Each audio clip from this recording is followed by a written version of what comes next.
Ce que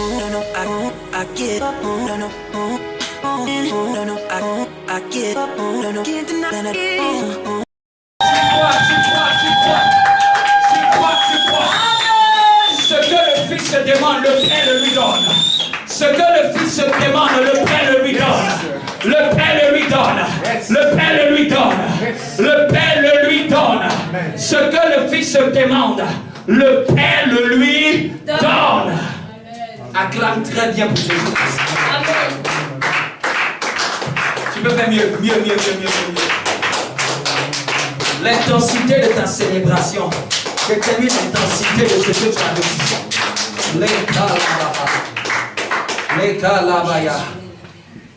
Merci Jésus, nous en prenons le repas du Seigneur. Wow. Qui croit qu'il a reçu quelque chose ce matin? Qui croit qu'il a attrapé quelque chose dans l'esprit? La Bible dit que demandez et croyez que vous l'avez déjà et vous le ferez s'accomplir. Le croire déjà, c'est au présent. Amen. Amen. Tu n'attends pas de voir pour croire. Tu crois pouvoir. Tu crois pouvoir. Qui croit qu'il a pris quelque chose dans l'esprit? Je décrète et je déclare. Tu ne seras plus jamais la même personne. Tu ne seras plus jamais au même niveau de vie. Tu ne seras plus jamais au même niveau de vie. Je décrète et je déclare. Je t'introduis dans une autre portion de grâce. Dans un nouveau flot de grâce. Un nouveau flot de grâce. Un nouveau flot de grâce. Je t'introduis à une autre dimension de la grâce. Que ce qui était passé hier soit dans les oubliettes. Mais voici, Dieu fait quelque chose de nouveau. Là où il y avait le désert, un chemin maintenant est tracé. Là où il y avait maintenant un désert, il transforme le désert en verger. Et le désert en verger. Et les versets en forêt. Et les versets en forêt, les déserts en verger et les versets en forêt. C'est toi qui seras en haut, jamais en bas. Partout où tu pars, quel que soit là où tu te trouveras, c'est toi qui seras le premier et non le dernier. C'est toi qui seras la tête et non la queue. Celui qui s'oppose à toi tombe. Celui qui te combat à la défaite. Celui qui veut ton échec tombe lui-même dans l'échec qu'il a creusé contre toi. Celui qui veut ta limite, elle sera limitée. Celui qui veut ta mort mourra avant toi. Celui qui veut que tu échoues, l'échec s'accroche à sa destinée. La limitation ne sera plus ton partage. La limitation. Bien aimé, si vous savez c'est quoi la limitation? La limitation, c'est souvent, quand vous êtes sur la route, vous voyez des bornes pour vous dire ne sortez pas de cette voie. Ça vous délimite de sorte que vous puissiez ne jamais sortir. Sur le plan spirituel, il y a des gens souvent comme des limites dans leur famille. Les gens, vous n'allez jamais arriver à un certain seuil de vie et de grâce. Je maudis cela dans ta famille. Amen. Amen. Je maudis la limitation démoniaque. Je maudis l'échec dans ta vie. Je maudis l'erreur dans ta vie. Je maudis la limitation à tous les niveaux. Limitation en termes de salaire. Limitation en termes de possession. La Bible dit que c'est nous qui allons gouverner ce monde. Limitation en termes de grâce. Je brise la limite. Limitation en termes de gloire. Amen. Limitation en termes de gloire tombe au nom de Jésus. Amen. Ta lumière sort du trou du lit et est portée là-haut. C'est toi qui essuieras la honte de ta famille.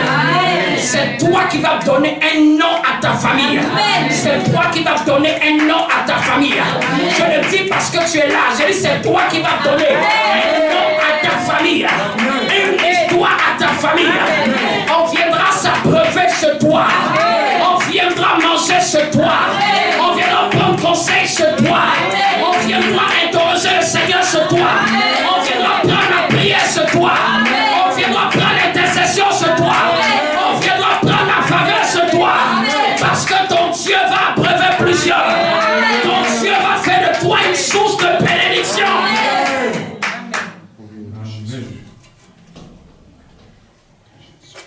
À la bouche. Arrêtez.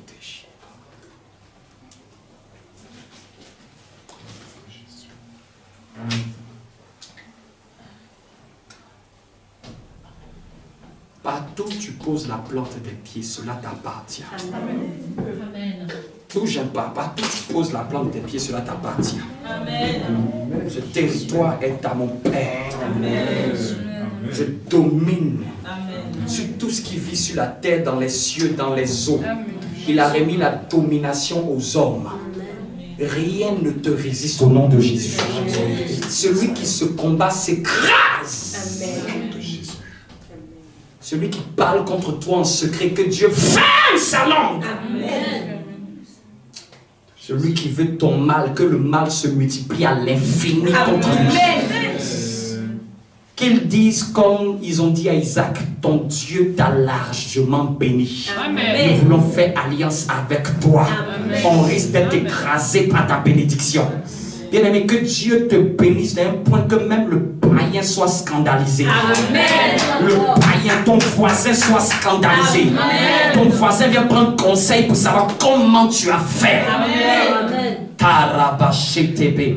Que Dieu t'élève à un point que même dans les rêves de tous ceux qui t'ont connu n'ont jamais pensé cela. Amen. Que Dieu fasse au-delà même de ce que tu n'as pas demandé. Amen. Au-delà, c'est pas ce que la Bible dit. Il fera au-delà de ce que nous demandons. Amen. Quand Dieu fait au-delà de ce que tu as demandé, c'est là où on voit la grandeur de Dieu. Amen. Dieu ne mérite pas d'être Dieu s'il fait seulement ce que tu demandes. Mais ce qui fait de lui Dieu, c'est qu'il te surprend à l'extrême. Que mon Dieu te surprenne. Amen. Te surprenne avec la grâce. Et que tu te demandes maintenant, avec tel que je suis là, comment j'ai pu bénéficier d'une grâce excellente. Et tu sauras que c'est par amour pour Dieu. Amen. Que Dieu fasse quelque chose dans ta vie en cette saison-là, avant la fin de cette année-là. Par amour pour toi. Par amour pour toi. Seigneur, je sanctifie ce repas. Donne-nous de le prendre avec révérence. Tu as dit que celui qui mange a la vie. Seigneur, pendant que dehors il y a plein de substances qui nous emmènent à dépérir dans notre corps, je prie que lorsque nous prenons ce repas, nous soyons différents même dans notre corps. Que notre corps ne soit pas le corps des païens. Que notre corps ne soit pas le boulevard de maladie, le boulevard de malaise. Je refuse cela et je maudis la maladie loin de nous. Que ton corps soit extrêmement vigoureux, fort. Que tu sois fort physiquement, fort dans tes os, fort dans tes nerfs, fort dans ton système cardiaque, respiratoire. Tous tes organes soient vifs comme un nouveau-né. Quels que soient les fléaux, toi, ça ne te terrassera pas. L'empoisonnement ne marchera pas contre toi. Si quelqu'un a parlé négativement sur un plan, même avant de te donner, que cela n'aboutisse pas. Au nom de Jésus, prenons le repas du Seigneur. Tu peux t'approcher, toi qui es disposé.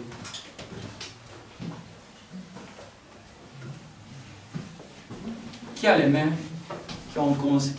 qui sent une chaleur forte dans ses mains? Une chaleur forte. Qui ça? Pendant que tu priais, c'est que tu sens, j'ai ma main droite qui chauffe. Les bas là-bas. Il y a toi, il y a qui d'autre? Ah là-bas. Si t'as pas. Si c'est toi, viens. Les possibles que tu puisses. Les touches à ta race.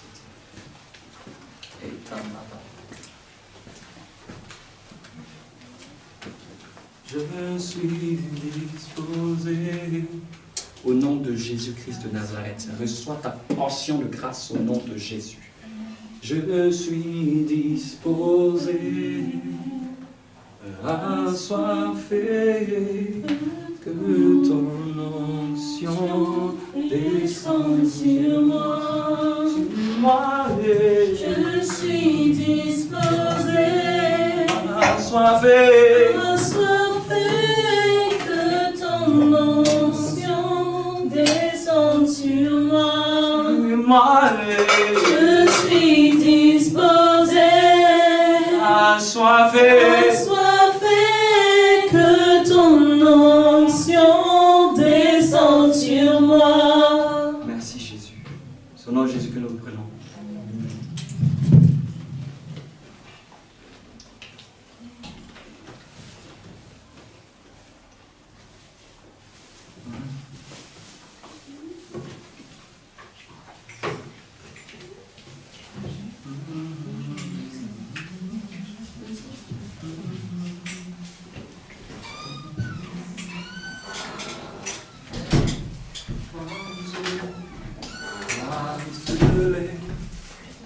Le désir de mon cœur élevé, tout adorer. Mon âme soupira. Souvent reste calme sur la présence de Dieu, puis tu chantes de tel cantique. Mon esprit en moi te cherche, toi seul, toi seul. Ça fait du bien. Le désir de mon cœur et je vis pour t'adorer. Tu es mon bouclier. Tu es mon bouclier, ma force. Ça, c'est le cantique des vrais chrétiens. Le mort sur... Même dans 100 ans, on continuera de le chanter. On est ami, toi seul, toi seul, le désir de mon cœur et je vis pour t'adorer.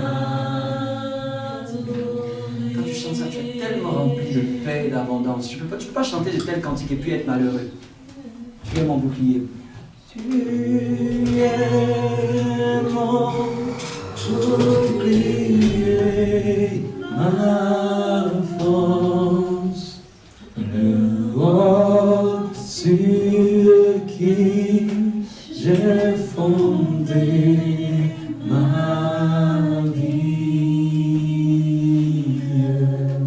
Toi seul, le désir de mon cœur et je vis pour t'adorer.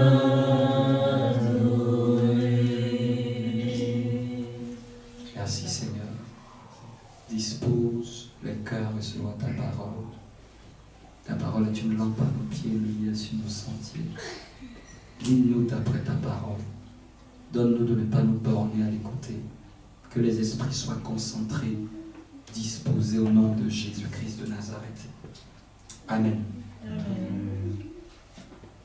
Une des premières choses que, ça c'est un peu comme un rappel, comme une parenthèse. Vous devez savoir, il ne suffit pas d'écouter un message. Si tu te limites à écouter un message, ça ne suffit pas. Amen. Amen. Si tu te limites à écouter un message, c'est trop peu pour changer ta vie. Tu dois continuer d'écouter ce message jusqu'à ce que le but de ce message commence à se manifester dans ta vie. Si c'est un message qui parle de la foi, on a parlé de la foi dans le mois de printemps. Si c'est un message qui parle de la foi, tu dois continuer de l'écouter. Si tu veux avoir le genre de foi qui est demandé dans ce message, tu dois continuer de l'écouter jusqu'à ce que ce message-là te pénètre.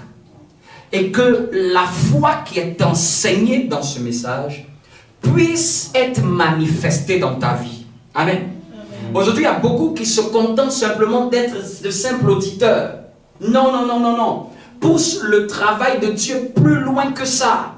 Ne te contente pas d'écouter, va en profondeur, laisse ce que tu écoutes être planté en toi et prendre forme, amen, te donner la forme que tu dois avoir, amen. Chaque message vient avec un esprit. Quand je parle vient avec un esprit qui vient de Dieu, et cet esprit qui vient de Dieu là a besoin d'une terre qui est favorable pour porter son fruit. Donc, le but n'est pas simplement de dire, oui, c'était beau, oui, c'était agréable, mais qu'est-ce que ça a apporté dans ta vie? Est-ce que ça t'a poussé à un changement? Ça t'a poussé à prendre des décisions? Est-ce que ça t'a poussé à rectifier quelque chose dans ta marche? C'est ça la plus grande question. Est-ce que ça t'a poussé améliorer ou à perfectionner quelque chose dans ta relation avec Dieu.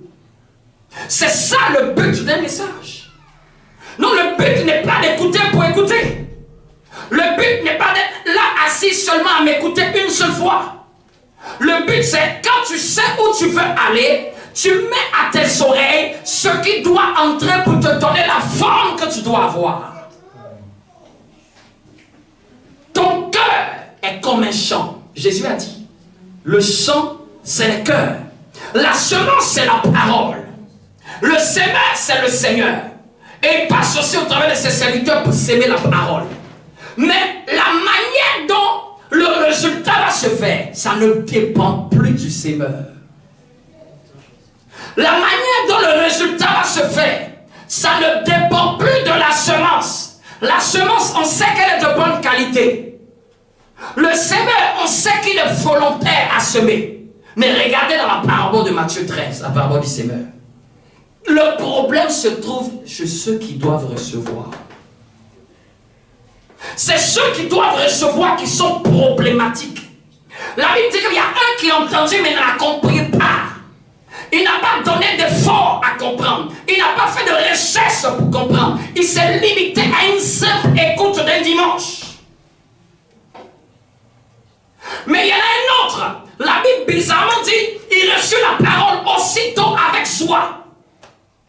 Le cas de beaucoup de chrétiens, tendance à recevoir la parole avec joie. Mais la Bible a dit quoi? Lorsqu'est survenue une tentation, la parole a été enlevée. Non, le but n'est pas de s'extasier un premier jour ou une première fois. Ça, c'est l'extase du début. Mais il faut aller dans l'enracinement de cette parole. Dis à ton voisin, entre dans l'enracinement de la parole. C'est quand maintenant cette graine qui est la parole va entrer maintenant en toi, va prendre le temps de pousser des racines par un effort continu et persévérant. Parce que c'est la qualité qui était réservée à ceux qui ont produit des grains à 100, à 30 et à 60. La Bible dit que c'est ceux-là qui ont persévéré dans l'écoute. Persévéré jusqu'à la fin. Qui ont continué d'entendre. Et de continuer d'entendre jusqu'à ce que ça affecte leur pensée, ça affecte leur mentalité, ça affecte leur intelligence. Mets la main droite sur la tête. Dis Seigneur, donne-moi un esprit pour retenir ta parole. Pour recevoir de toi. Toute pensée contraire soit écartée loin de moi. Au nom de Jésus-Christ de Nazareth. Suivez-moi très bien, amen. Suivez-moi très bien, avec attention, amen. Surtout quand on enseigne la parole, soyez concentrés, amen. Suivez-moi très bien. Donc, c'est pas se limiter à écouter, mais il faut continuer de faire l'effort jusqu'à ce que le fruit du message, maintenant, soit à l'intérieur de toi. Ça devient une manifestation normale. Amen. On est dans la thématique qui est connaître Dieu. Amen. Dis-moi connaître Dieu. Et j'ai dit, dimanche dernier, personne ne peut connaître Dieu sans connaître Jésus-Christ. Amen. Il a dit, personne n'a jamais vu le Père. Que celui qui est sorti du sein du Père est celui qui l'a fait connaître. Non, vous voyez que même le problème de Dieu par Jésus-Christ, c'était de faire connaître Dieu au travers de Jésus-Christ. La venue de Jésus, là, elle avait un aspect de rédemption, mais elle avait un aspect aussi pour faire connaître le Père. Il a dit à 2 reprises dans Jean, si vous me connaissiez, vous connaîtrez aussi le Père. Donc la venue de Jésus-Christ, elle fait en sorte pour que tu puisses bien connaître Dieu que tu dois prier. Parce que Dieu, c'est un mot général. Même le bouddhiste va dire Dieu. Même l'hindouisme va dire Dieu, n'est-ce pas? Chacun va utiliser Dieu. C'est pour ça que je dis personne ne peut connaître Dieu sans connaître Jésus-Christ. C'est Jésus-Christ qui t'apprend à connaître Dieu. C'est par Jésus-Christ que tu as maintenant une claire connaissance. C'est ce qu'on appelle la claire connaissance. C'est-à-dire que c'est une connaissance au-delà de la connaissance normale. La clairvoyance, c'est la clairaudience. Mais la claire connaissance, c'est que c'est une connaissance au-delà de ta connaissance normale. Une connaissance surnaturelle. Et c'est par Jésus-Christ qu'on arrive à connaître le Père. Et on a vu dans Jean 17:3, où Jésus fait cette prière.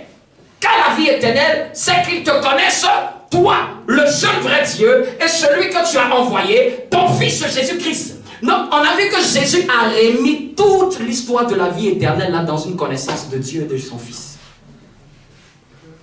Pourquoi on doit connaître Dieu? Si tu ne connais pas Dieu, il te sera difficile de savoir ce qu'il veut faire à ton sujet. Il te sera difficile d'avoir le genre de foi que Dieu veut. Dans la Bible, dans Marc, la Bible dit « Ayez la foi de Dieu ». Comment pourrais-je avoir la foi de Dieu si je ne suis pas informé des choses qui concernent Dieu? Connaître Jésus-Christ te permettra aussi de savoir qui tu es et ce qu'il a réservé pour toi. Parce que la Bible dit le manque de connaissance n'est bon pour personne. Mon peuple périt par faute de connaissance. C'est qu'on peut te citer le mot connaissance. Je ne sais même pas combien de fois il y a dans la Bible. Des centaines de fois. Beaucoup de problèmes de chrétiens ne sont pas d'abord un problème de démon. C'est un problème de connaissance. Amen. C'est un problème de révélation de la connaissance. C'est ce que je disais dimanche dernier. Si tu pars dans une pièce et que tu ne sais pas qu'il y a un interrupteur à ta droite, tu peux te promener longtemps dans la pièce et dire aux gens qui arrivent, non, il n'y a pas de lumière, c'est pas grave. Il n'y a pas de lumière. Tu peux être en train de prophétiser de ta bouche. Il n'y a pas de lumière. Il n'y a pas de lumière ici, c'est pas grave. Tu invites les gens chez toi pour dire, ah, attention, il n'y a pas de lumière. Mais tu n'as jamais demandé au propriétaire. Tu n'as jamais cherché. Et après, bêtement, un jour, tu te rends compte, hey, c'était là depuis. Et ce que je disais, ça nous est tous arrivé de chercher quelque chose ou de dire qu'il n'y a pas la chose, tandis que la chose était là. Amen. Comme un jour, un homme de Dieu disait, il a acheté un livre et il s'est rendu compte que le livre était déjà dans sa bibliothèque. Amen. Il l'avait déjà, quelqu'un lui avait déjà donné, mais par manque de concentration, de connaissance, il ne savait même pas qu'il l'avait. Donc il a acheté, il dit, ah mais pourquoi ce livre-là depuis je ne l'avais pas eu? Et puis il regarde dans sa bibliothèque, c'était là tout au coin. Le manque de connaissance n'est bon pour personne. Hein? Quelqu'un qui arrive en France, s'il ne sait pas où on va faire les papiers à l'administration, la préfecture, il peut être en train de perdre du temps pour rien. Il ne connaît pas la CAF, il ne connaît pas la Sécu, il ne sait pas qu'il faut. Bien aimé, même en France, même certains Français, souvent ils viennent te demander des renseignements, n'est-ce pas? Monsieur, madame, vous ne savez pas, est-ce que où on fait ceci? Parce que même ceux qui ont grandi ici, là, même il y a des informations qu'ils ne savent pas. Je lisais une information, c'était la sécurité sociale qui donnait, comme on te dit, au moins il y a plus d'1 million de gens qui doivent bénéficier des aides mais qui ne savent pas. C'est-à-dire, les gens sont étonnés que des gens doivent bénéficier et ils sont nombreux, ils ne savent même pas. Et ils sont en galère, ils peuvent dire, hey, j'ai du mal avec mes impôts et tout. Mais le système a déjà mis en place par rapport à son niveau de vie, là, une aide. Mais il n'est même pas au courant. Jusqu'à faire la publicité pour dire, essayez de calculer pour simuler, pour voir si vous êtes parmi les gens dedans. Qu'est-ce qui fait ça? C'est l'ignorance. C'est pas le démon. C'est l'ignorance. C'est l'ignorance qui peut emmener quelqu'un à prendre un comprimé croyant que c'est bon mais c'est du poison. Et l'ignorance rend stupide, souvent. L'ignorance rend bête, excusez-moi de ce terme. L'ignorance peut rendre quelqu'un insensé. L'ignorance peut faire que quelqu'un peut se comporter comme s'il n'avait rien reçu tandis qu'il possède ces choses. Et l'ignorance des enfants de Dieu fait comme si on se comporte comme si nous ne sommes pas fils d'un grand Dieu. Nous marchons comme si nous étions pauvres, abandonnés. Une des choses que tu dois savoir, hein, Dieu est ton Père. C'est le non négociable. C'est-à-dire que depuis le jour que tu as accepté Jésus, je t'informe, c'est trop tard, Dieu est ton Père. Est-ce que vous comprenez un peu? Dis à ton voisin, c'est trop tard, Dieu est ton Père. C'est trop tard, Dieu est ton Père. Donc, il y a une relation de paix que Dieu va même tenir à ton égard, même si tu ne veux pas. Vous voyez un peu? Mais déjà, cette information qui est citée dans la prière de notre Père, quand tu n'as pas conscience que Dieu est ton Père, regarde comment tu vas te comporter. Tu vas croire que Dieu est un Dieu fouettard. C'est Dieu qui frappe. Dieu veut mon malheur. Dieu, il ne m'aime pas.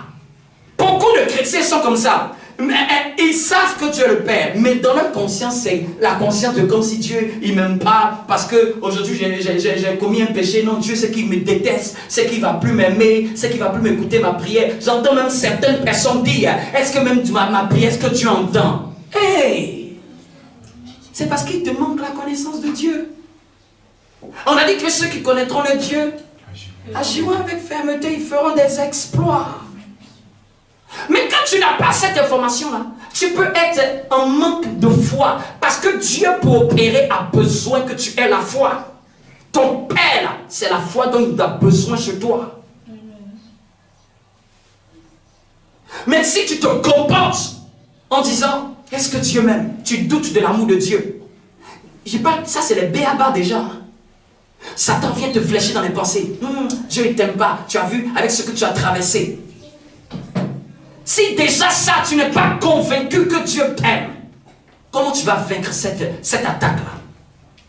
Si ce n'est pas gravé dans ton âme, dans ton ADN, que c'est impossible, Dieu ne peut pas te détester, comment tu vas vaincre une telle attaque pour venir t'emmener à manquer d'estime personnelle? Les gens sont assis, non, personne ne m'aime. Mais il y a un grand Dieu qui t'aime et ça te suffit pour avancer. Ça te suffit pour aller de l'avant. Ça te suffit pour continuer. Ça te suffit pour poursuivre l'objectif. Ça te suffit de te lever. Dieu t'aimera toujours. Et ça ne changera jamais. Donc ce menteur qui vient glisser comme un CD dans tes pensées te fait croire. Regarde, tu viens de faire quelque chose, Dieu ne t'aime pas. Son amour de Dieu pour toi a diminué. Soyez un peu intelligent. On ne connaissait pas Dieu, il nous aimait déjà. Maintenant c'est dans sa maison, il va diminuer son amour. C'est que nous ne connaissions pas Dieu, nous étions perdus par nos pensées, par notre orgueil. Et Dieu, la Bible dit dans Éphésiens 2, Dieu par son grand amour. Déjà étant païen, là, c'est son grand amour qui t'a sauvé. Maintenant étant chrétien, comment cet amour-là va diminuer? Amen. Lisons un texte qu'on connaît. Dis avec moi, la connaissance de Dieu. Jérémie 29. Un texte que nous connaissons. Jérémie 29, 11. Quelqu'un peut nous prendre Eva livre. Un texte très connu. Jérémie 29, 11, car je connais les projets que j'ai formés sur vous. Doucement. Jérémie 29. Quand vous voulez même méditer là, ne courez pas quand vous lisez la Bible. Amen. Prenez le temps de peser les mots. Car je connais les projets que j'ai formés sur vous. Que j'ai forgés sur vous. Dit l'Éternel. Projet de paix. Et non de malheur. Afin de vous donner un avenir et de l'espérance. Amen. Ici, c'est Dieu qui parle à son peuple, mais nous comprenons, à nous qui sommes prophétiques, nous savons que ce qui est dit à Israël est dit aussi à nous. Amen. Parce que Israël, c'est l'enfant selon la chair, nous sommes l'enfant selon l'esprit. Vous comprenez un peu? Nous sommes les vrais juifs, ceux qui le sont intérieurement, pas ceux qui le sont extérieurement. On a vu ça quand on a parlé de la circoncision. Les vrais juifs, ce n'est pas celui qui l'est extérieurement, c'est celui qui l'est intérieurement. Donc quand Dieu parle, il dit quelque chose à Israël, comprends que c'est à toi qu'il est en train de dire à l'église. Amen, vous comprenez un peu? C'est pour ça qu'il y a toujours une similitude entre Israël et l'église. Ce que Dieu fait à Israël, c'est ce que Dieu fait dans l'église. Si Dieu restaure Israël, Dieu restaure l'église. Si Dieu élève Israël, Dieu élève l'église. Amen. Donc, Dieu parle, maintenant il dit, moi je connais les projets que j'ai formés pour vous. Pourquoi Dieu était obligé de dire? Parce que Israël était dans une situation où ils avaient l'impression que Dieu les avait abandonnés. Dans le contexte, ils étaient déportés à Babylone. T'imagines, tu quittes ton pays, on t'emmène dans un autre. Tu as l'impression de te dire que Dieu t'a abandonné? On est foutu. Il nous a oubliés.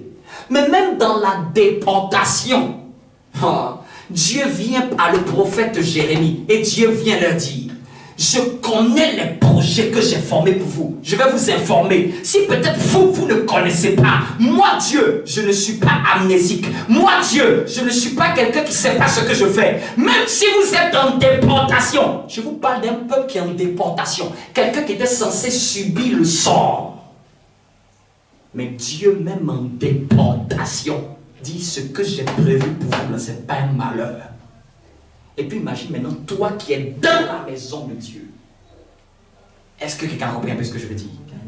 Là, il parlait de quelqu'un qui avait péché, qui l'a corrigé, qui l'a emmené dans une terre étrangère, sous domination, si tu veux, même d'un démon. Et puis même sous domination d'un démon. Et puis il dit, étant là-bas, ce que j'ai prévu pour toi, là, c'est un bonheur. C'est que même là-bas, je ne t'abandonne pas. Donc, pour te dire que les projets de Dieu ne seront jamais des projets de malheur. Ça, faut te le mettre dans l'esprit. Si tu fais un rêve, tu vois que le rêve a caractère d'un malheur, comprends que ce n'est pas Dieu. Ne cherche même pas à me poser la question. Ne demande même pas l'interprétation de ce malheur. Qui a interprété quel malheur? Tu rêves, tu as fait accident. Parce que ça veut dire quoi? S'il n'y a pas besoin, il est à détruire. Amen. Parce que j'ai fait un rêve, je suis tombé dans un trou. Cache ce rêve-là. Refuse-le sur ta destinée. Parce que Dieu, dans son projet, ne peut pas prévoir que tu meurs. Tu meurs jeune. Tu meurs avant ton temps. C'est cette notion qui fait que les chrétiens sont perdus. J'ai fait un rêve, je me promenais, j'étais folle. Ça veut dire quoi, pasteur? Comment tu as le temps même de me demander l'interprétation des malheurs pareils? Mais c'est parce que tu ne connais pas les Écritures. Tu ne connais pas les Écritures.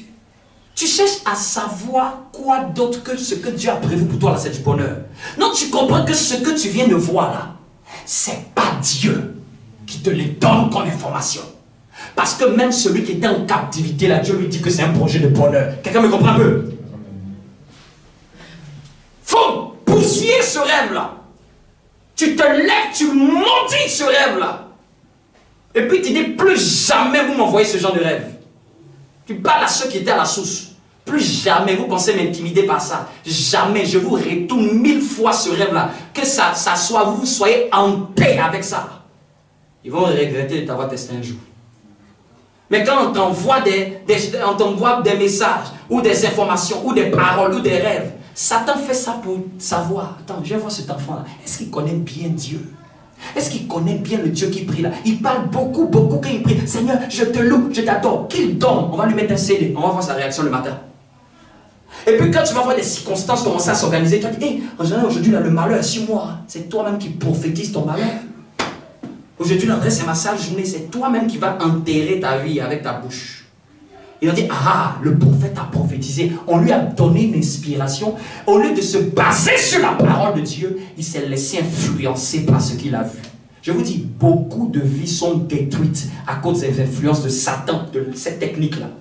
Te mets juste un truc, et puis ça reste dans ton subconscient. Ah oui, je me rappelle, hein, et vraiment, j'avais fait un rêve comme ça, et le rêve là, il n'était pas bon. J'ai l'impression que vraiment ma journée ne va pas bien se porter. Ma journée va se porter à la perfection. Même s'il y a un mal qui m'arrive, je domine sur ce mal. Amen. C'est ça la portion de grâce d'un enfant de Dieu. Mais quand tu es là, tu commences à être intimidé. Tu commences à avoir peur. La peur n'est pas... Elle est liée à un manque de connaissance.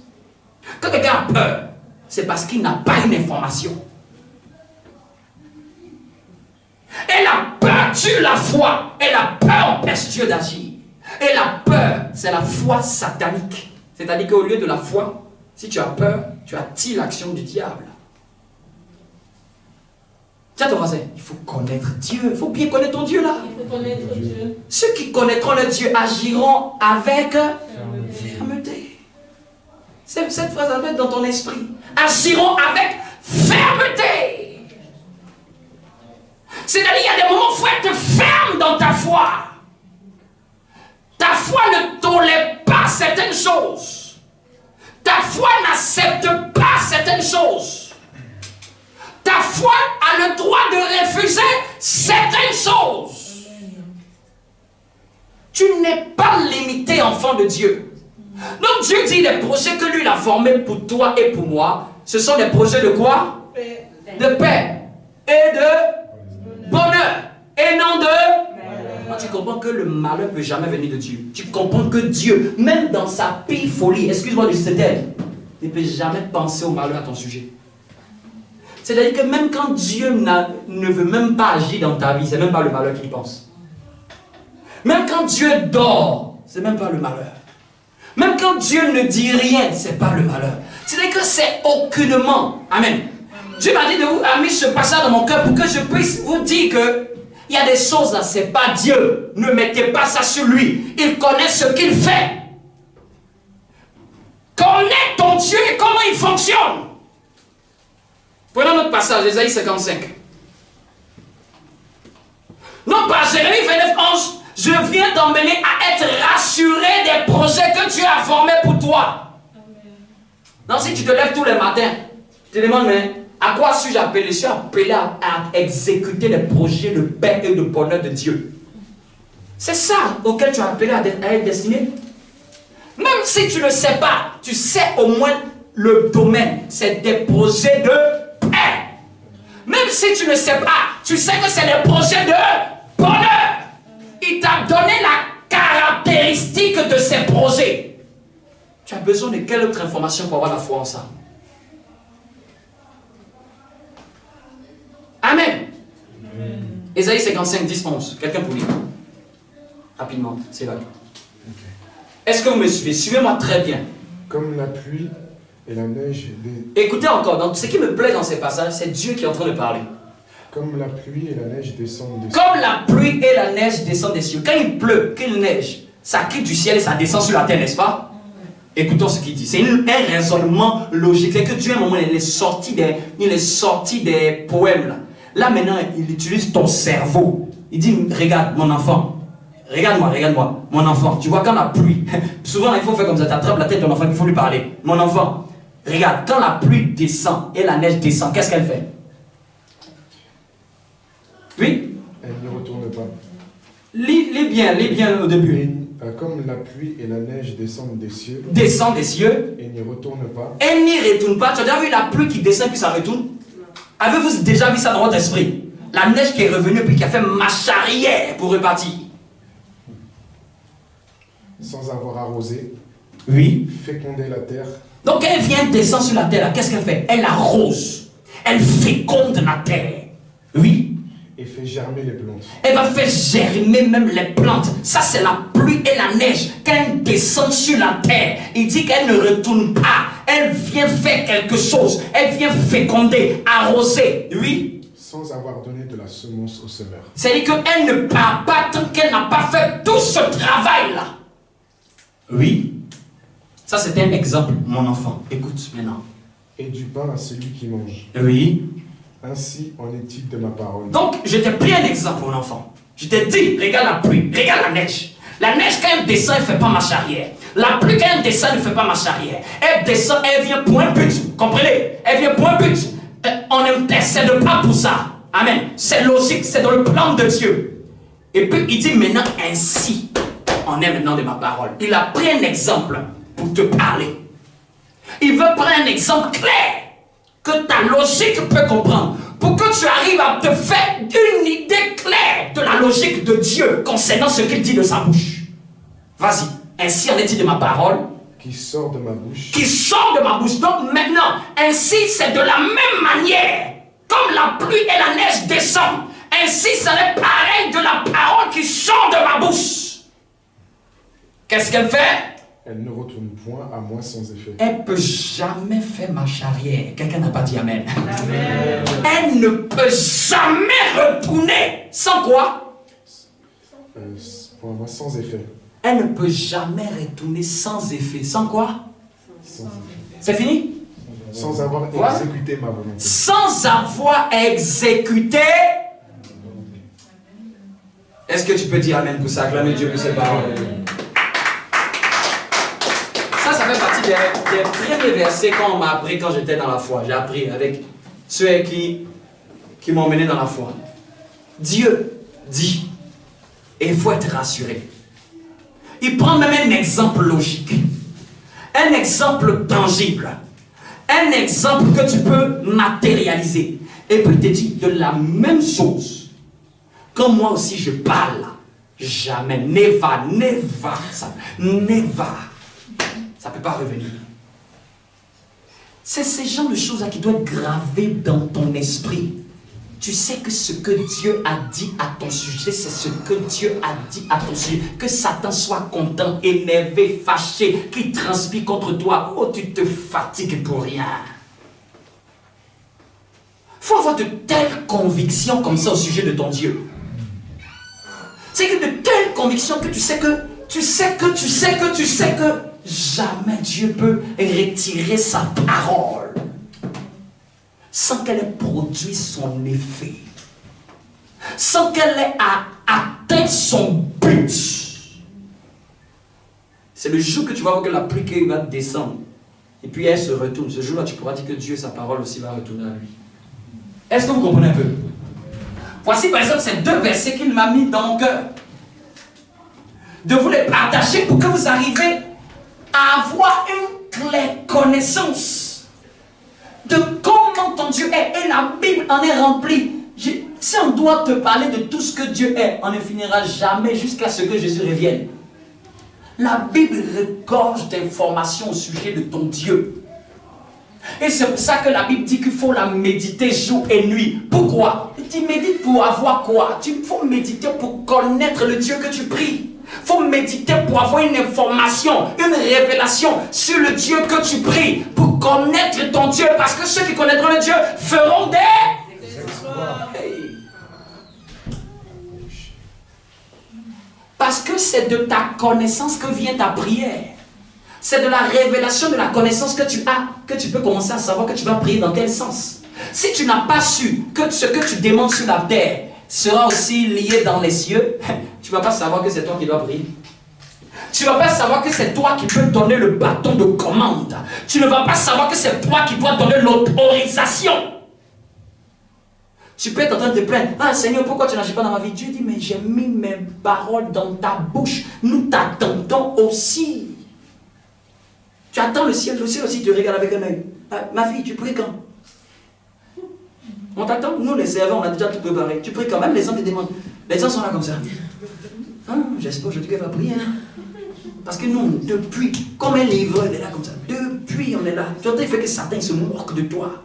Nous, chez nous, on sait ce que tu es destiné. C'est ça que tu pries, il ne faut pas prier. Il faut prier avec la révélation qu'il y a quelque chose qui quitte le ciel et qui descend dans ta vie. Amen. Il y a transfert.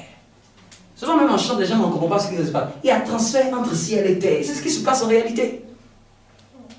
Quand nous prions, il y a transfert en ciel et terre. Il y a une opération, une transaction qui se passe. J'envoie et le ciel descend. Moi je fais en anglais, je fais upload et le ciel fait download. Upload c'est envoyer, download c'est descendre, télécharger. Le ciel n'a que la notion de téléchargement. Amen.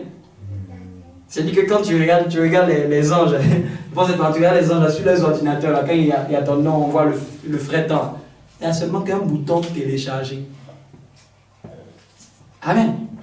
Toi, tu fais uploader le ciel, descend. Regardez dans la Bible. Abraham n'a-t-il pas intercédé? C'est pas ça que les anges ont pu enlever Lot et sa femme? Donc, Dieu voulait détruire tout Sodome, mais par la prière de quelqu'un, Dieu a modifié. Regardez Ézéchias, Dieu a modifié la date de sa mort en ajoutant 15 ans à sa vie à cause de sa prière. Regardez David, quand Dieu voulait le frapper à cause du dénombrement, à cause de sa prière, Dieu a changé. Même Ézéchiel, quand Dieu lui avait donné une instruction, il a dit, ah Seigneur, c'est trop dur pour moi, Dieu a modifié. Le ciel n'est pas figé. Le ciel n'est pas figé, le ciel prend la couleur de la tête que tu veux lui donner. Le ciel prend la forme que tu veux lui donner. Amen. Donc on va montrer l'autre point de la connaissance de Dieu avec la connaissance de Dieu. Ceux qui connaîtront leur Dieu feront des exploits. Ah, tu parles comme si tu as sommeil. Des exploits. Ceux qui connaîtront leur Dieu feront des exploits. Tu le dis ou tu n'es pas convaincu? Des exploits. Amen. Donc je disais que connaître Dieu va te permettre de savoir mieux qui tu es. Qui tu es. Par exemple, quand on regarde Jésus-Christ, regardez Jésus-Christ, Jésus-Christ a porté beaucoup l'attribut je suis, je suis, je suis. Je suis le pain de vie. Je suis la lumière du monde. Par exemple, Jean 8, 12. Prenons ce verset-là. Vous avez dans mon esprit. Jean 8, 12. Voici un verset que Jésus dit. Mais ce verset-là, tu l'as déjà lu, mais ça n'est jamais resté dans ton cœur. Moi, je le connais par cœur. Parce qu'un jour, je le méditais et puis ça m'a choqué. J'ai dit, Et les gens, quand ils lisent comme s'ils traversaient un champ de maïs dans les campagnes. Tu le traverses comme ça, tu t'en fous. Quand tu lis là, arrête-toi. Dis à ton voisin, quand tu lis la Bible, souvent arrête-toi. Arrête-toi une partie et puis prends le temps d'observer ce qui se passe. Jean 8, 12, rapidement. Jean 8, 12. Regardez bien, c'est ce que Jésus dit. Tu l'as déjà lu, mais le problème c'est que tu ne sais même pas de quoi ça parle. Qu'est-ce que Jésus dit? Jésus leur parla de nouveau. Jésus leur parla de nouveau. Et dit. Et dit. Je suis la lumière du monde. Oui. Celui qui me suit ne marchera pas dans les ténèbres. Vous entendez ce que Jésus dit? Peut-être pour toi ça te dirait, mais pour moi c'est une grande révélation. Jésus dit, celui qui me, quoi? Qui me suit. Ne marchera pas où? Dans les ténèbres. Ne marchera pas où? Dans les ténèbres. Et il aura quoi? Mais il aura la lumière de la vie. Il aura la lumière de la vie. Donc, j'ai commencé à comprendre. Donc, si je suis Jésus, jamais les ténèbres vont être mon partage. Jamais, jamais de la vie. Ça, c'est gravé clair dans mon esprit. Est-ce que c'est gravé dans ton esprit?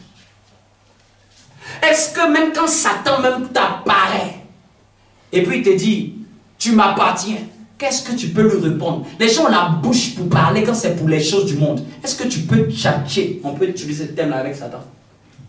Tu peux lui montrer que tu connais qui tu es, que tu sais d'où tu es sorti, que tu sais que la nature que tu as là, c'est la nature de Jésus-Christ, que tu sais que le corps que tu as là, c'est le temple du Saint-Esprit, et que tu sais que le Saint-Esprit demeure en toi, et que tu sais que le Saint-Esprit garde son temple, parce qu'il dit que ne péchez pas contre le corps, car celui qui détruit le corps, l'Esprit de Dieu le détruira. Donc si Satan veut s'opposer à ton corps, tu comprends qu'il y a quelqu'un qui va le détruire. Amen. Ça peut être ta révélation, même au sujet de quand quelque chose veut affliger ton corps. C'est que tu es là comme ça, puis tu peux rigoler, disant, est-ce qu'il sait qu'il est en train d'énerver? Parce que ce temple-là, c'est le temple de l'Esprit de Dieu. Mais quand ça vient, tu as l'impression que tu es seul, comme si Dieu est en haut. Mais cet esprit est à l'intérieur de toi. Dis à ton voisin, est-ce que ça aussi tu le sais? C'est même pas bien clair dans ton esprit. C'est pas bien clair. Dis à ton voisin, pourquoi c'est pas bien clair en toi? Bien aimé, les gens cherchent, vous cherchez loin, c'est tout près.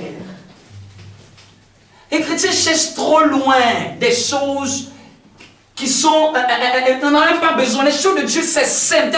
C'est simple. Ce que la Bible te donne comme information, c'est ce que tu dois avaler comme un comprimé. Faut croire et c'est tout. Si je le suis, je ne marche pas dans les ténèbres. Et puis tu le suis, et puis tu vois des rêves bizarres, et puis toi aussi tu crois en ces rêves-là. Hey, chrétien! Et puis même quand on te prophétise le malheur, toi aussi tu dis, hey, j'accepte. Même dans la prophétie, Dieu a dit de retenir ce qui est quoi? Bon. Donc il reconnaît que même dans la prophétie, il peut y avoir une partie, ça peut ne pas être bonne. Hein. Il dit, retiens ce qui est bon. Pas ce qui est bien, ce qui est bon. Parce que ce qui est bon peut être une instruction pour te corriger, mais c'est bon. Vous comprenez? C'est ça la différence entre ce qui est bien et ce qui est bon.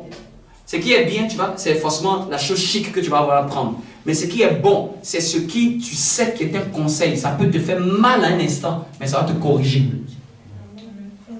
Ça va t'apporter la solution. Amen, vous comprenez un peu?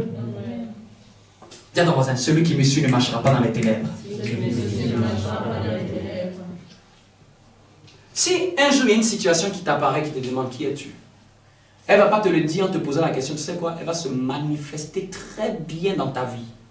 Mais elle te pose une question, qui es-tu? C'est comme ça que la vie va te poser cette question tôt ou tard.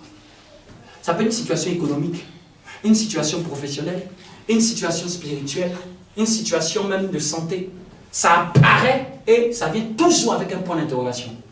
Dis-nous, tu es qui? Le degré de la manière dont tu vas t'en sortir en fonction de la révélation que tu auras de cette identité. Est-ce que quelqu'un me comprend un peu? Chaque fois qu'il y a une situation qui t'arrive, elle vient toujours avec une question. Tu es qui? Tu sais quoi? D'où viens-tu? Qui crois-tu que tu es? Si tu crois que tu es un perdant, tu vas dire que je suis foutu. Nous sommes les enfants légitimes. Est-ce que quand tu marches là, tu marches avec la conscience que tu es le fils de Dieu? Parce que souvent on le dit par... Ah, nous les enfants de Dieu, n'est-ce pas? Regarde quelqu'un et dis, est-ce que tu sais que tu es le fils de Dieu? Dis-lui, tu sais ce que ça signifie ce mot-là? Tu sais ce que ça signifie ce mot-là? Ta manière de te comporter là, c'est suspect que tu... Je suspecte que tu ne connais pas bien. Bien aimé, quand tu as des informations concernant Dieu, ça affecte toute ta vie. Je te dis, même ta manière même de te tenir devant les gens, on sent qu'il y a une assurance en toi. Pas de la prétention, mais parce que tu sais, tu viens de chez qui. Tu sais que c'est ton Père qui tient le monde entre ses mains. C'est ton Père qui, par le souffle de ses narines, sépare les montagnes. C'est ton Père qui, quand il dit une parole, la chose arrive. C'est ton Père, quand les rois se lèvent contre le coin, la Bible dit que de son trône, il commence à rire.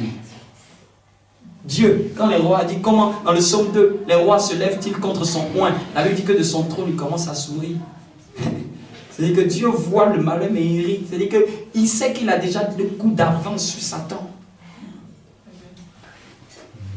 Qui es-tu? Quelle révélation as-tu de ton Dieu? Ton Dieu est tout puissant, mais est-ce que c'est gravé dans ton esprit? Ton Dieu se fait appeler le tout-puissant. Marche et vit et parle comme quelqu'un qui croit que son Dieu est tout-puissant. Ne vis pas comme si quelqu'un qu'on a abandonné. Ne vis pas comme si quelqu'un qu'on a délaissé. Il le dit dans Josué 1,9. Je ne vous abandonnerai pas. Je ne vous délaisserai pas. Où tu prends cette information que Dieu t'a oubliée? Qui te donne une autre radio à écouter? Écoute la radio du ciel un peu. Écoute les news du ciel un peu. Il a posé la question à Adam. Adam, il appelait Adam. Mais regardez la question qu'il a posée à Adam. Il n'a jamais posé la question à Adam. Pourquoi tu as fait ça? Il lui a demandé, qui t'a dit que tu es nu? Qui t'a donné une information que je ne t'ai pas donnée? Donc le problème de Dieu, quelle est la source qui t'enseigne? Quelle est la source qui te donne ces idées-là? Qui te dit que tu vas échouer? Qui te dit que c'est fini pour toi? Qui te dit que ça ne va pas marcher? Qui te donne cette information-là? Qui te dit que c'est fini pour toi? Dieu ne te l'a jamais dit, mais il te pose la question. Dis-nous, qui te donne cette information-là? Parce que c'est celui en qui tu mets ta foi. C'est l'information en laquelle tu mets ta foi qui détermine ton mode de vie. C'est l'information auquel tu as donné tes oreilles qui détermine le genre de vie que tu vas manifester. Adam était fuyard, il s'est caché. Et puis Dieu lui a demandé, qui t'a dit que tu es nu? Moi je savais que tu étais nu, mais je ne t'ai jamais dit ça. Les gens, au lieu de chercher à connaître Dieu, ils cherchent à connaître autre chose. Ce fruit était précieux pour ouvrir l'intelligence. Tu veux grandir en intelligence, apprends à connaître Dieu au travers des Écritures. Assieds-toi souvent dans ta foi. Assieds-toi pour dire, je dois connaître ce Dieu-là. Le pasteur me le prêche, mais je dois le rencontrer. Je dois avoir mon buisson ardent. Laisse-moi te dire, dans ta vie, chacun aura son buisson ardent. Mais à quel temps? Tu vas attendre 40 ans comme Moïse. Moïse a fait 40 ans avant d'attendre son buisson ardent. Ça t'a 80 ans que Moïse a rencontré le buisson Adam. Comment Dieu peut attendre 80 ans? Vous savez c'est à cause de quoi? À cause de l'entêtement de Moïse. Il met un dessein dans son cœur de libérer Israël. Mais à 40 ans déjà, il se lève, il frappe l'Égyptien. J'ai dit, hey, tu veux accomplir ce dessein-là par ta force? Allez, on va te mettre en isolation. Je vais te donner des moutons qui ne parlent pas et je vais voir si tu auras la patience de les conduire. Si tu me montres ta patience de conduire des gens qui font merde et qui sont bêtes, qui ne suivent rien, si tu es patient, tu seras prêt à faire ce que je t'appelle à faire.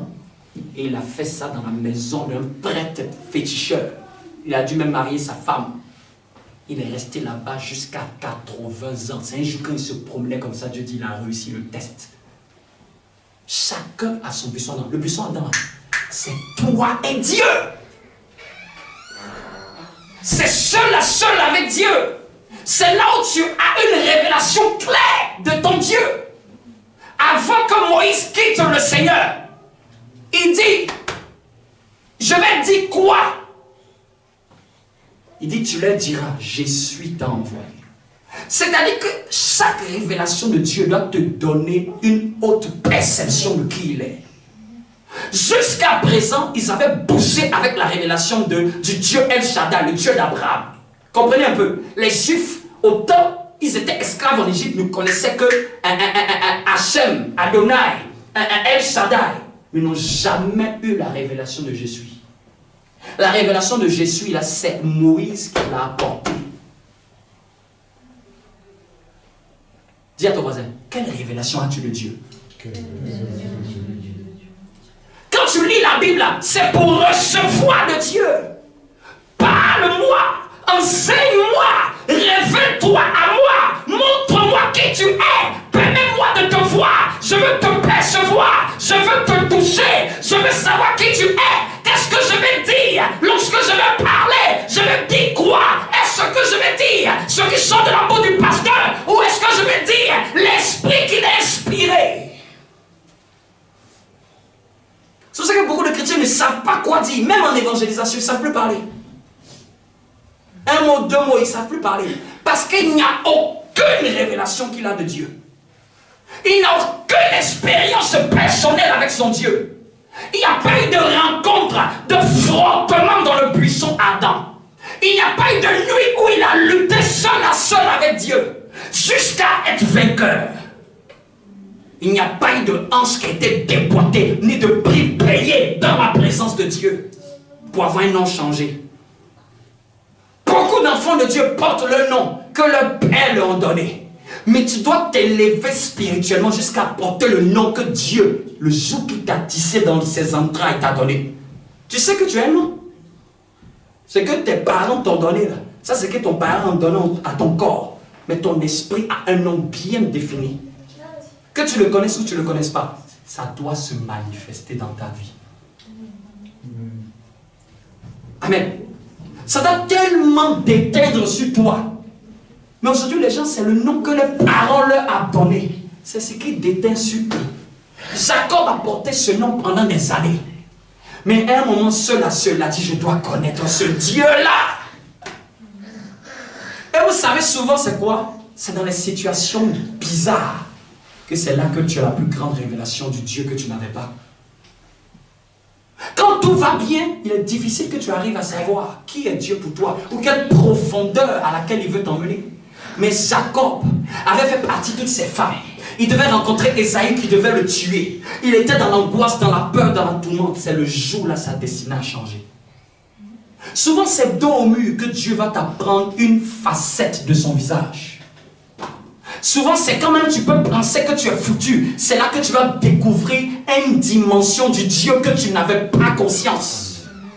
Souvent c'est dans l'épreuve que tu vas apprendre une arme que Dieu ne t'avait pas encore révélée. Mais ça vient par la quête. Comme on lisait dans le livre de Jérémie, à la suite du chapitre 29, il dit, vous me chercherez, vous me trouverez si vous me cherchez de tout votre cœur. C'est une révélation. Si tu ne sais pas que Dieu se cherche, tu vas rester là et puis tu vas croiser tes bras. Dieu se cherche. Quand tu penses que tu l'as trouvé, tu viens de le perdre. Et quand tu penses que tu l'as trouvé, tu viens encore de le perdre. Il dit, il donne là-bas des secrets. Vous me trouverez si vous me cherchez de quoi? Tout votre cœur. Voici une chose que Dieu te donne simple. Il te donne le mot de passe pour le toucher. Le mot de passe pour l'atteindre. Donc quand les gens prient et puis ils veulent faire semblant comme s'ils sont en train de prier. Tu peux blaguer tous les hommes, mais tu ne blagues pas Dieu. Dieu dit, si tu le cherches de tout son cœur, tu vas le trouver. Celui qui me suit ne marchera pas dans les ténèbres. Avec moi, il y a des versets comme ça. Tu vas connaître ça jusqu'à par cœur, dans tes entrailles. Même dans ta douche, tu vas chanter ça. Tu vas rapper ça. Tu rappes. C'est ça. Quand la parole de Dieu t'a contaminé, là, ça devient ton langage. Il y avait un ami, on l'utilisait même souvent. Il y a des gens qui ont commencé à conjuguer le passé simple à cause de la Bible. Quand vous lisez dans le livre de Actes, on utilise beaucoup de verbes au passé simple que tu n'as jamais utilisé dans ta vie. C'est-à-dire que tu prends plaisir à voir que la Bible est merveilleuse. Amen. Celui qui me suit ne marchera pas dans les ténèbres. Il aura la lumière de la vie. Ça doit être clair.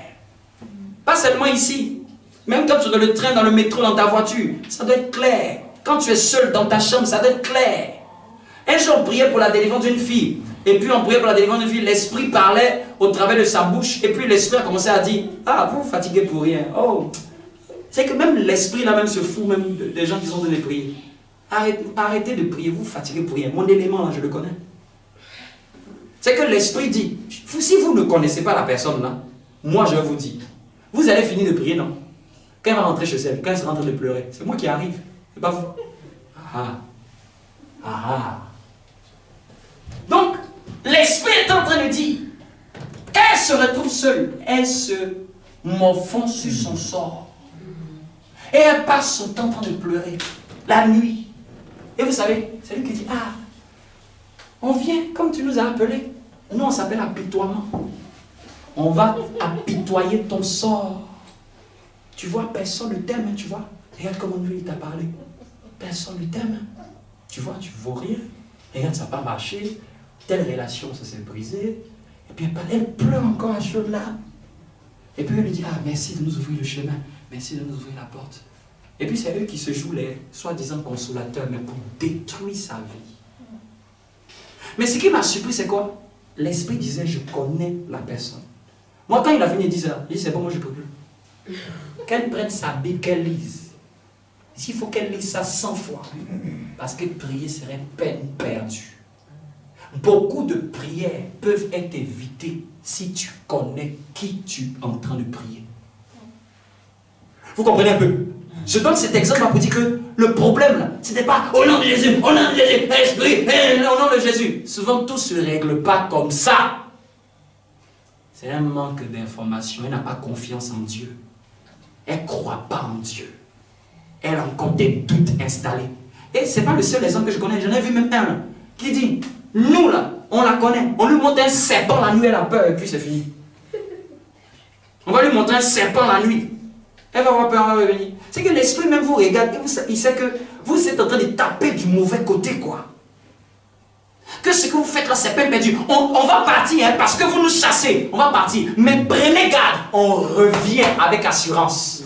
Vous savez pourquoi ils sont sûrs de revenir? Ils connaissent la porte que la personne ouvre. Quand tu connais ton Dieu, ta foi est barricadée. Amen. Ta foi est scellée. Tu es imparable. Quelqu'un, rien ne peut tenir devant toi. Tu ne te laisses pas abattre. Même si souvent on peut avoir un moment de découragement, mais tu te ressaisis. C'est ça un vrai chrétien. Il ne reste pas pendant un mois en train de s'apitoyer, jamais. Le malheur peut souvent atteindre le juste, mais Dieu l'en délivre toujours. Nous trébuchons, mais nous nous relevons sitôt. On ne reste pas à terre. Je ne suis pas né à terre. J'ai été porté dans le sein maternel. Je ne suis pas né à terre. Pourquoi je vais rester à terre? Ta foi, quand elle est solide, elle est basée sur une claire connaissance de Dieu. Le diable ne peut plus te plaguer. Le diable, même Jésus a dit, c'est un menteur. Le plus grand menteur, c'est le diable. Et laisse-moi te dire, le diable n'a pas besoin de venir avec une fourche. Il peut te parler dans le train, dans le métro. Il peut même causer avec toi. C'est à toi de savoir, ce qu'il dit là, ce n'est pas l'information que Dieu m'a donnée. Ce qu'il dit là, ce n'est pas ce que la Bible dit. Quand tu vois une information qui n'a pas été dite par Dieu dans les Écritures, ne la valide pas. Même quand tu fais un rêve, il faut prendre ton rêve, regarde les Écritures. Si ce n'est pas comme les Écritures le disent, jette-le. Amen. Dieu ne se contredit pas à sa parole. On a vu une prophétesse, soi-disant, s'est levée. Toi, c'est plus ton mari. C'est pas toi de lui. L'Esprit de Dieu m'a dit, c'est plus ton mari, c'est pas toi de lui. Jusqu'à même ça arrivé chez elle aussi. L'Esprit de Dieu dit, c'est pas toi de ton mari, c'est plus Joseph. Au moment de se rendre compte, il y a au moins fait un divorce. Et elle croyait que c'était Dieu. Je vous dis. Quand il a, j'ai entendu une voix. Prends les Écritures. Vois, même si la voix est mielleuse, je m'en fous. Un jour, j'ai dit à une fille, non, l'Esprit de Dieu m'a dit, non, l'Esprit de Dieu m'a dit, il faut que je dise ça au pasteur. Tu vois, ce que je viens de te dire là, dis ça au pasteur. Dis ça au pasteur. Quand elle est venue même me dire, elle dit, Dieu n'a pas besoin de jouer ce stratagème là. Genre, tu vas venir me dire pour que moi aussi je puisse. Elle dit, ah, c'est vrai. Comme il t'a dit de venir me dire là, donc c'est que ça doit être vrai. Faux menteur. Quand elle dit menteur, délivrance, ça commence au téléphone. J'ai vu une chose où souvent la fille s'est levée à 4 h du matin. J'entends tellement elle voulait que Dieu l'emmène à parler en langue. Elle voulait parler en langue. À 4 h du matin, elle commençait à parler en langue. Elle dit, elle a entendu une voix qui dit, tu reçois le parler en langue. Elle a commencé à parler en langue. Elle a relevé toutes ses soeurs, elle a commencé à prier pour eux. Elle a commencé à prier. D'autres ont commencé à faire la délivrance de mon chien. De 4 h jusqu'à 6 h du matin. Et puis on m'appelle à 9 h. Il y a un truc qui se passe à la maison. Elle commence à prophétiser sur les gens. Elle reçoit des choses sur les gens. Elle dit, tel enfant a fait un accident. Dès qu'on m'appelle au téléphone, j'ai dit, c'est quelle stupidité ça. Dieu est-il bavard à un point de faire du parler du matin jusqu'au soir? Non, emmenez l'enfant là. Si on n'emmène pas l'enfant là, il va mourir. J'ai dit, dès qu'on m'a donné même l'information, j'ai dit, j'arrive. Je suis arrivé. La fille, je t'ai dit, elle n'était pas mauvaise. Elle était chrétienne sérieuse. Mais elle s'était fait avoir par une voix. Elle m'a dit, hey, les gens ne croient pas que c'est Dieu. Je te parle d'une histoire vécue moi-même. Ce n'est pas que je ne te raconte pas de quelqu'un d'autre, moi-même. Elle te dit, hey, les gens pensent que ce n'est pas Dieu. Faut me dire. Je dis, assieds-toi. J'ai dit, démon, sors! Quand je dis démon, sort, un silence calme. Et vous savez ce qui s'est passé après? Une voix est sortie, je suis Jésus, tu peux me demander ce que tu veux. J'ai dit, démon encore, sors! Et après, ça s'est manifesté. Il y a quoi? Il y a quoi? Tu veux quoi? Tu nous fatigues. J'ai pas besoin de réfléchir à 2 fois pour demander est-ce Dieu ou est-ce pas Dieu? Parce que je connais Dieu et je sais qu'il y a des manières de fonctionner. C'est pas Dieu! Mais quand tu es un bébé spirituel, tu lis pas bien la Bible, tu te fais avoir comme ça. Et la force, quand je parlais là, elle pouvait donner révélation sur les gens qui n'étaient pas chrétiens, mais les gens chrétiens ne pouvaient pas donner parce que Dieu ne peut pas savoir ta destinée. Amen. Je dis ça pourquoi? Parce que c'est la connaissance de Dieu qui fait que tu ne vas pas te faire avoir par des ruses du diable. Le diable même se transforme en ange de lumière. Je te dis, même l'apôtre Paul a dit, même si un ange t'apparaît et il te dit qu'il y a un autre évangile, dis-lui arrière. L'apôtre Paul a dit, si un autre ange apparaît, et même il y a un cantique même qui a été fait avec cette phrase-là. Si un ange voulait m'annoncer un autre évangile que celui qui m'a été prêché, je dirais arrière, arrière de moi. Amen. Donc, il a dit même si un ange. Non, c'est pas parce que ça vient, c'est beau. Hey, j'ai vu un ange. Méfie-toi. Il faut lui demander c'est qui est ton Dieu. Tu viens au nom de qui? Jésus-Christ est-il ton maître? S'il n'est pas ton maître, dégage d'ici. Les gens ils se font omnibuler par des soi-disant des êtres de lumière. Oh, je dormais, je priais, je venais de lumière. Je m'en fous de cet être de lumière. S'il ne te parle pas de Jésus-Christ, dégage. Non, tu sais, je viens de te dire quelque chose sur ta grand-mère. Dégage. La parole de Dieu est mon information. Non, tu sais, je sais quelque chose à ton sujet. Je sais quelque chose à ton sujet. Parle-moi. Si Jésus-Christ n'est pas ton maître, je n'ai rien à dialoguer avec toi. Je vous donne ces exemples. Pourquoi? Pas pour vous faire peur, pour vous dire que c'est le manque de connaissance de Dieu qui fait que les gens se font avoir. Même dans des rêves, si tu ne connais pas Dieu, tu vas te faire avoir. On peut te dire, viens ici. Ici, c'est chez nous, chez le Seigneur. Quel Seigneur? Dis-moi quel Seigneur? Jésus-Christ, dis-le de ta bouche. Dis-le. On vient, on est chez Dieu. Quel Dieu? Dieu, c'est vague. On est chez Dieu. Viens, je t'emmène chez Dieu. Suis-moi. Je t'emmène chez Dieu. Quel Dieu chez qui tu m'emmènes? Bien aimé, Dieu ne se contredit pas avec sa parole. La Bible dit que tout passera. Mais il y a une chose qui ne passera pas, c'est sa parole. Dieu a permis que la parole soit la borne qui ne peut pas être brisée ni dépassée. C'est-à-dire que tout esprit, la Bible dit dans Jean, éprouvait les esprits. C'est-à-dire que le Saint-Esprit, il se laisse disséquer. C'est l'esprit du diable qui n'aime pas être disséqué. Le Saint-Esprit, si c'est lui, le Saint-Esprit n'est pas frustré parce que tu as donné une prophétie et puis, non, la personne ne veut pas accepter. Elle ne veut pas accepter, donc c'est pour ça que le malheur va l'arriver. Ça, c'est pas le Saint-Esprit, ça. Ça, c'est le diable. C'est le diable qui est frustré quand il veut donner une information et puis tu ne crois pas. Le Saint-Esprit est un esprit de paix. Il te donne l'information, tu la reçois pas. I don't care. Tu veux m'examiner? Le Saint-Esprit se laisse examiner au travers des Écritures. Cet esprit, est-ce que c'est toi qui me parles? Est-ce que ce que tu dis là, c'est vraiment ça? Quelle preuve tu peux me donner dans la Bible pour soutenir ce que tu dis? Le Saint-Esprit va te donner toujours quelque chose qui va appuyer ce qu'il dit. Il va te donner des convictions profondes. Le diable ne peut jamais imiter l'amour. Le diable ne peut jamais imiter la paix. Il ne peut jamais imiter cette conviction que le Saint-Esprit te donne. Le diable peut tout copier, mais ne peut jamais imiter l'amour. Jamais. Jamais.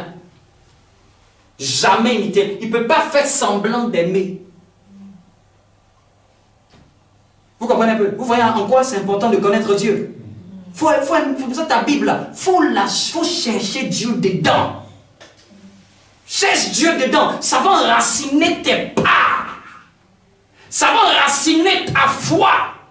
Ça va faire de toi un géant, une géante sur le plan spirituel. Est-ce que tu sais que au ciel, tu es déjà héritier de Dieu? Ce n'est non négociable, ça ne dépend même pas de toi. Dieu a déjà décrété parce que tu es son enfant, tu es héritier. Et tu sais quoi? Tu dois être heureux d'être héritier. Tout ce que tu as fait, c'est de prendre mon héritage. Et tout ce que tu as fait, c'est de grandir dans la foi qui te permet de prendre. Je vais vous donner un exemple. Si j'ai une armoire ou une bibliothèque où j'ai posé certaines choses pour toi, le problème, ce n'est pas la chose qui est le problème, c'est ta taille qui fait que tu n'arrives pas à cette hauteur. Amen. Donc, grandis dans la connaissance de Dieu, tu vas voir que tu lèves ta main et puis tu prends. Amen. Sinon, si tu es encore nain, j'arrive pas. Tu vas faire comme ma fille, j'arrive pas.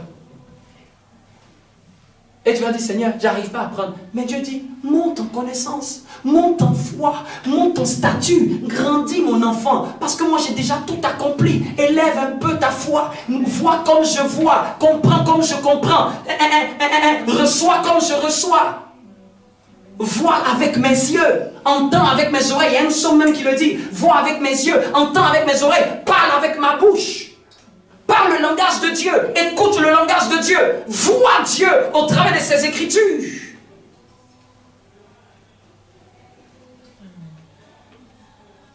Il y a tellement de choses à dire.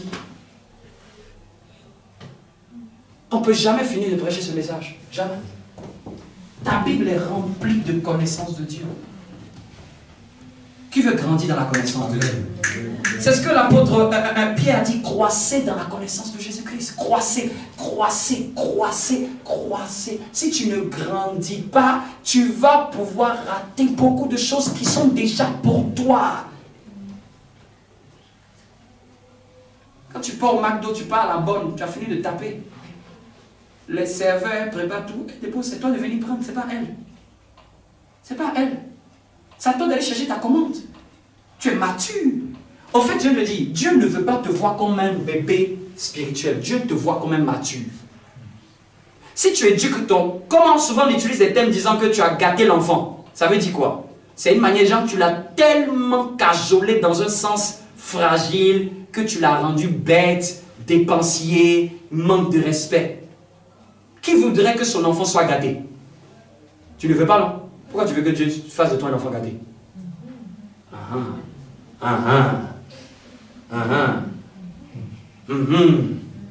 Regarde quelqu'un dit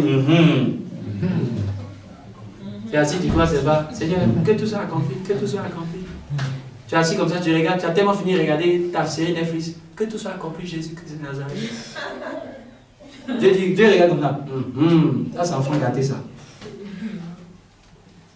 C'est que toute la nuit, là, tu as fini de regarder toute la série, au moins depuis les 45 minutes, tous les épisodes, depuis Seigneur Jésus-Christ, Amen. Dieu regarde comme ça. Ça, c'est un enfant gâté, ça. Si je fais tout pour lui, là, à ce stade-là, ça va le tuer. Vous comprenez un peu? Ça va le tuer. Vous comprenez? On est d'accord ou on n'est pas d'accord? Nous, méchants que nous sommes, nous savons donner de bonnes choses à nos enfants. Nous savons les priver de certaines choses pour leur maturité. Pourquoi, quand c'est Dieu, on croit qu'il doit nous gâter? C'est le diable qui te fait croire qu'un Dieu doit tout faire et puis ça doit aller dans ton sens avec ton fainéantisme. Allez-y les enfants à la maternelle, on les apprend à être autonomes. Ça m'a enseigné. À 3 ans, si elle n'arrive pas à lever ses dessous pour faire pipi, il faut qu'elle arrive à dire, il faut qu'elle arrive à prendre la fourchette qu'elle mange. Vous pensez que ils vont mettre 10 femmes pour chacun un enfant. Mon enfant, prends dans ta cuillère, mange. Mon enfant, prends dans ta cuillère, mange. On veut les apprendre l'autonomie. Sinon tu les casses. Et Dieu ne veut pas faire de toi un bébé gâté. Dieu veut faire de toi un fils mature. Et un fils mature, c'est lui qui se lève. C'est lui qui comprend ce que Dieu attend de lui et qui le fait pour entrer dans les choses que Dieu a déjà réservées. Le Père a déjà travaillé. Il a déjà mis l'héritage pour toi. C'est à toi de te responsabiliser par rapport à ce que tu as fait pour toi et de prendre ce que tu as fait pour toi et de bouger avec. Ça t'appartient déjà. Tu n'as pas besoin de te plaindre vers Dieu. Tu as besoin de lever ta foi. Tu as besoin de lever ta prière. Tu as besoin de lever ta connaissance de Dieu pour entrer dans ce qui t'appartient déjà. La fourchette est déjà là, c'est ta main qui doit prendre. La cuillère est déjà là, c'est ta main qui doit prendre. Le frigo est déjà rempli, c'est ta main qui doit ouvrir. C'est toi qui dois mettre dans ta bouche manger, mâcher et digérer. C'est toi qui dois prendre l'eau qui est déjà dans le robinet. J'ai raison ou pas? Lève-toi et acclame Dieu.